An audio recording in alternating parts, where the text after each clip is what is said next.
রাজপুর সোনারপুর পুরসভার 29 নম্বর ওয়ার্ডের গড়িয়া প্লেস এলাকায় একটি বাড়ি হেলে যাওয়ায় চাঞ্চল্য। চারতলা বিল্ডিং, মোট 12টি ফ্ল্যাট আছে, 2টি খালি আছে আপাতত, বাকি 10টি ফ্ল্যাটে পরিবার আছে। আজ সকালে বিষয়টি জানাজানি হয়।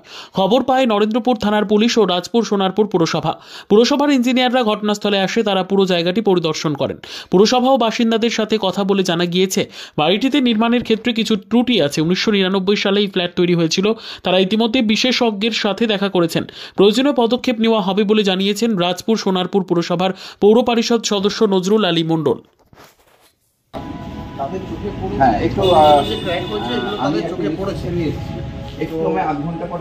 একজন স্ট্রাকচারাল ইঞ্জিনিয়ারকে ডাকা হয়েছে, ডেকে তার তত্ত্বাবধানে এগুলো, তার সুপারভিশনে এগুলো করা হয়েছে। উনি এগুলো বলেছেন যে শালবাল্লা দিয়ে এগুলোকে সাপোর্ট দিয়ে, আর উনি মোস্ট প্রবাবলি এই শুক্রবার থেকে উনি কাজ শুরু করবেন। ওনার ইন্সপেকশনে উনি তার জন্য উনি সার্টিফিকেটও দেবে যে কীভাবে এই কাজ করতে হবে। না মানে উনি স্ট্রাকচারাল ইঞ্জিনিয়ার, মানে এটা যা হয়েছে স্ট্রাকচারের প্রবলেম হচ্ছে। হ্যাঁ এই তো মানে গরম ফেল করছে তো। উনি এসছেন, উনি দুবার ইন্সপেকশন করে গেছেন। ওনার মা